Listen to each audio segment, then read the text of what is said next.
Hibiki runs through a strange field as he desperately tries to escape a creature that looks like a rabbit with a sharp horn. He shouts for the animal to leave him alone, pleading that he would taste terrible and is not worth eating. He knows that screaming for help is probably useless, but the sheer terror of being in an unknown place with a monster on his heels forces the cries from his throat. Just as he wonders what kind of creature could possibly be chasing him, a calm voice speaks in his mind, offering to appraise the target. The voice identifies the creature as a level 1 horn rabbit. When the voice asks if Hibiki would like to turn off the guidance, he frantically refuses, terrified of being left alone in the silence. In a stroke of clumsy luck, the rabbit lunges at him and Hibiki falls. He lands squarely on top of the creature, killing it instantly. Elsewhere in the forest, a girl hears a different voice telling her that something precious has been dropped to the east, prompting her to investigate. Still catching his breath, Hibiki checks his phone, only to find there is no service. He wonders if the voice he heard was just a hallucination brought on by stress.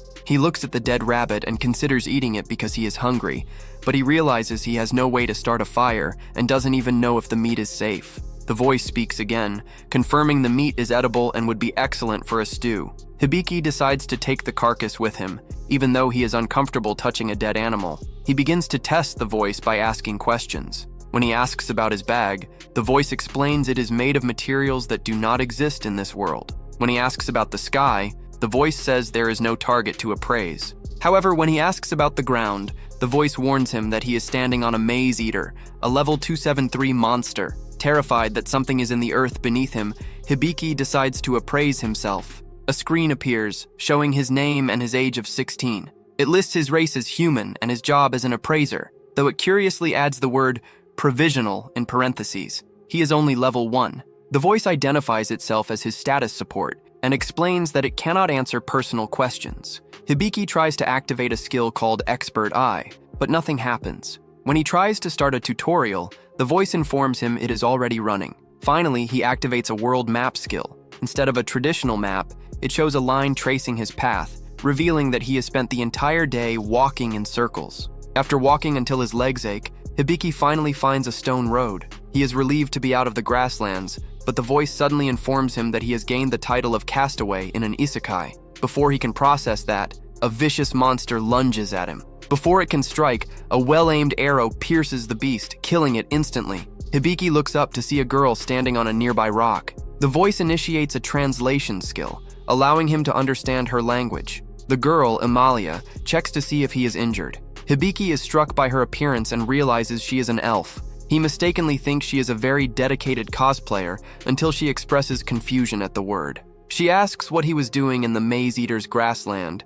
and Hibiki explains he just suddenly appeared there. Curious about his savior, Hibiki uses his appraisal skill. He learns her name is Amalia, and she is a level 21 spirit archer. To his absolute shock, the appraisal reveals she is 56 years old. Amalia explains that a Maze Eater is a monster that disguises itself as a field to trap prey until they collapse from exhaustion. She praises Hibiki for surviving such a dangerous place, calling him an impressive child. When she guesses he is 10 or 11 years old, Hibiki corrects her, stating he is 16.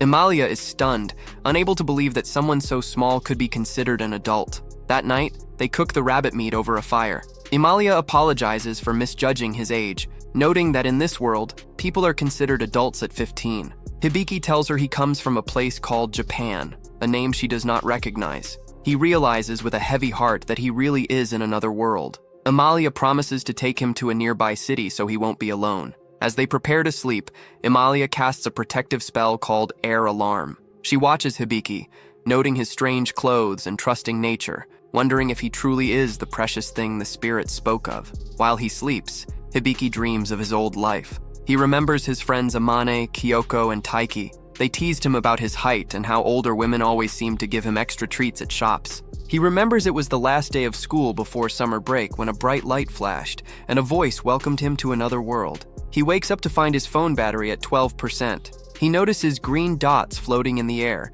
and his appraisal skill identifies them as Amalia's magical barrier. Hibiki uses his dictionary skill to learn more about his situation. He discovers his job was assigned by a deity, and that being an appraiser is a rare, non-combat role. In the morning, Amalia wakes up and feels a bit flustered about spending the night with a man, even if he looks like a young boy. The mood becomes awkward when Hibiki returns a button that popped off her shirt during the night, commenting on her large chest size. Emalia, embarrassed and angry, hits him in response. As they continue their journey toward the town of Lowell, Emalia tells him they should arrive in half a day once they clear the forest. She is impressed that Hibiki can sense nearby monsters, and he explains it is because of his world map. Emalia is nearly speechless when she realizes he possesses a AAA rank rarity skill. She explains that such a skill is incredibly rare, and that any adventurer would be desperate to have him in their party. Hibiki admits he doesn't really know what an adventurer is, so his status support explains they are contractors who kill monsters and collect materials for the Adventurers Guild. Emalia calls him a clueless ignoramus but offers to be his friend. When Hibiki asks if there is any danger nearby, he spots a crystal horn rabbit on his map. Emalia becomes extremely excited, explaining that its horn is used for rare potions and can be sold for 200 gold coins. They track the rabbit, and Hibiki appraises it, learning it is level 10 and very stupid, but incredibly fast. It has skills to detect presence and escape danger. Emalia uses her magic to hide their scent and sound, but she is nervous about her own social skills. She secretly hopes to impress Hibiki, so he will ask to join her party, as she is actually quite lonely. Emalia fires a powerful wind arrow, but the rabbit uses its escape skill to dodge at the last second. She realizes they have no chance as long as it can use that skill. Hibiki suggests a plan. The appraisal noted the rabbit cannot use skills while it is attacking.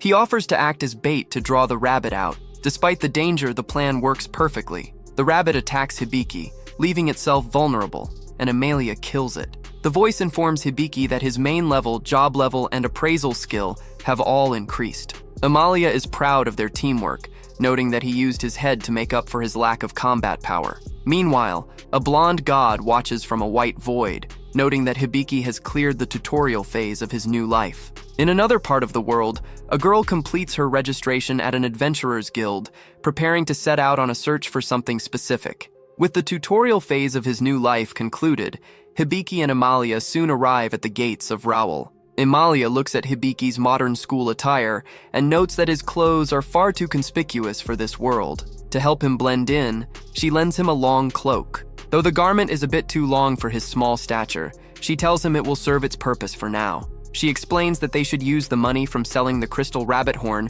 to buy him proper clothes, weapons, and armor. She estimates the horn will fetch at least 200 gold coins. As they walk through the streets, Emalia gives Hibiki a stern warning. She tells him that he needs to stop acting like a clueless child with no common sense, as there are many dishonest people in the city who would jump at the chance to take advantage of him. They eventually reach the Adventurers Guild. A group of seasoned adventurers known as the Silver Banner Party notices Emalia and mocks her, asking if she has finally joined a party or if she is simply working a babysitting job. Emalia firmly defends Hibiki, stating that while he looks young, he is a legal adult. Hibiki feels a bit dejected by their comments but tries to remain polite. The adventurers wish the rookie good luck before heading off. Emalia leads Hibiki deeper into the guild to find a receptionist named Jewel. Jewel greets Emalia warmly, and the elf requests a private room to conduct a high-value transaction. Once they are in a separate office, a massive, incredibly muscular man enters the room. Hibiki is immediately impressed by the man's physique,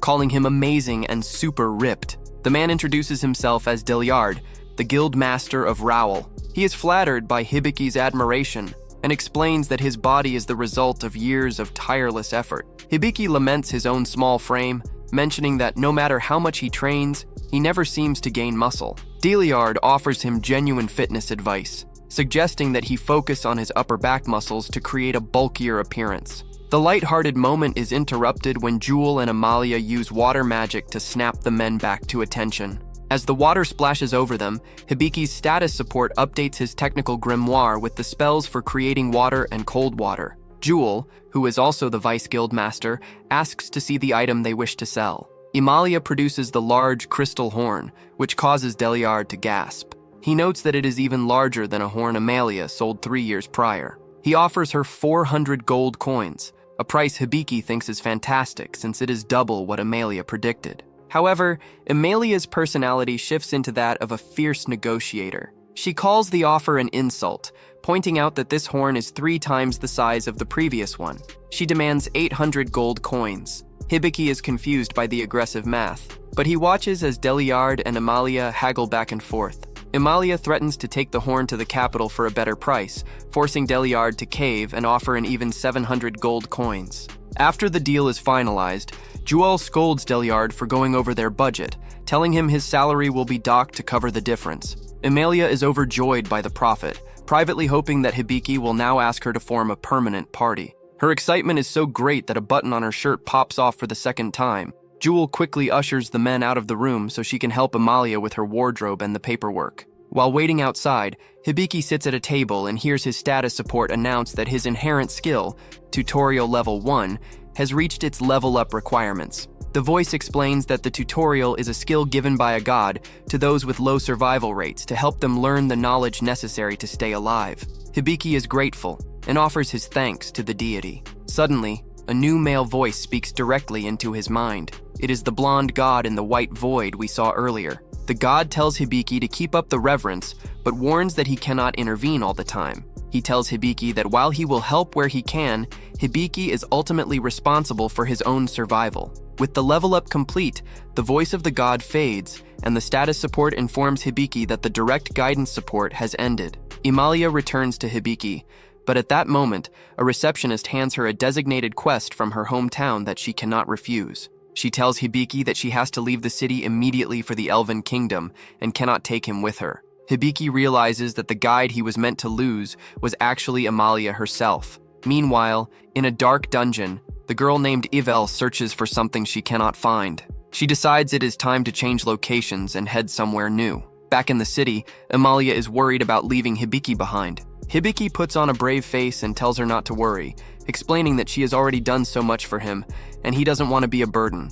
Amalia mentions that she asked Jewel to look after him and suggests he try being an adventurer himself, noting there are quests for non-combatants. She tells him he can stay in the house where she was living and gives him a map to find a woman named Tanya at the Smiling Goddess Inn. They promise to meet again soon, and Hibiki tries to return the cloak she gave him. Amalia tells him to keep it as a parting gift. As Amalia rushes toward the city gates, she accidentally crashes into Yvel. She apologizes profusely, and a guard asks why she is in such a hurry. Amalia explains she is heading home to the Elven Kingdom, and Yvel notes that they are heading in the same direction. The two women decide to travel together. That afternoon, Hibiki moves into the inn and spends most of his time sleeping. His phone battery finally dies, and he feels the weight of his loneliness. He finds that the god has stopped speaking to him, and even his attempt to find another world ends in embarrassment when he follows Jewel's vague directions to a local brothel instead of a portal home. He realizes he needs to be more careful about how he speaks, so people don't get suspicious. Hibiki spends his evening at the inn, where the kind owner, Tanya, brings him dinner and checks on his well-being. He worries about his finances, knowing the money from the horn won't last forever. He checks his status and finds he is now level 4. He has also gained several strange titles, including Older Lady Killer. Most importantly, he has acquired 2 new skills, Contract and Medical Book. The status support tells him that he can learn the contents of the medical book by reading it, but warns that he cannot stop the process halfway. Hibiki agrees, expecting a normal reading session. Instead, a surge of magical electricity flows from the book into his brain, forcibly loading vast amounts of medical knowledge into his mind. Days pass as the information settles. Meanwhile, Amalia and Yvel continue their journey. They are met on the road by an elven maid named Stelia, who has come to welcome Amalia home. Amalia happily hugs the maid, who makes a suggestive comment about Amalia's chest. Amalia introduces Stelia to Yvel, confirming that they are now traveling in a party together. Back in Raoul, Hibiki finally finishes his study of the medical book. He heads out to go shopping for armor, feeling exhausted by the mental strain of acquiring the skill. He thanks his status support for the help and decides to give the voice a nickname, Sapo. The system accepts the name, and Hibiki feels a bit more connected to his invisible guide. As he enters the guild, a frantic group of adventurers rushes in carrying a wounded man. It is the Silver Banner Party, and their member Jade is dying after a battle with a silver ruby wolf. He has lost limbs and is bleeding out. Jewel tells them that the guildmaster is out of town, and their healing magic isn't working to stop the bleeding. Hibiki sees the massive amount of blood and realizes he has to help. He uses his medical book skill to examine the man. Sapo detects a substance called diarith poison in Jade's body, which is preventing his blood from clotting. Jade has only 5 minutes left to live. Sapo recommends using Hypercure and Perfect Heal to save him, but the spells require 650 MP. Hibiki only has 56. Desperate, Hibiki asks Sapo for a solution, and the system suggests using the contract skill to temporarily borrow magic from others. Hibiki steps forward and asks the adventurers and Jewel to enter a contract with him. He tells them he can save Jade if they transfer all their magic power to him. Though confused, the party members agree, and Jewel joins in to provide the remaining power needed. With the collected MP, Hibiki casts Hypercure to neutralize the poison, and then Perfect Heal to restore Jade's lost limbs and heal his body completely. The party is amazed as Jade begins to breathe normally again. Overcome by the massive drain on his energy, Hibiki faints. He dreams of Amane once more, who scolds him for acting without thinking, though she admits he always had a habit of trying to save everyone. He wakes up to find his job level has increased to level 5, and his technical skills have improved. Jewel is waiting by his bed, expressing her deep gratitude. She reveals that Jade is her younger brother, though they have different mothers. She thanks him for saving his life, but then grows serious. She tells Hibiki that she has issued a gag order to keep his actions a secret. She explains that the ability to use such high-level healing magic is almost unheard of and would make him a target for exploitation. She suggests that since he is a non-combatant, he needs protection. Since joining a party might be too complicated, Jewel tells him there is another option. He can simply hire a professional bodyguard.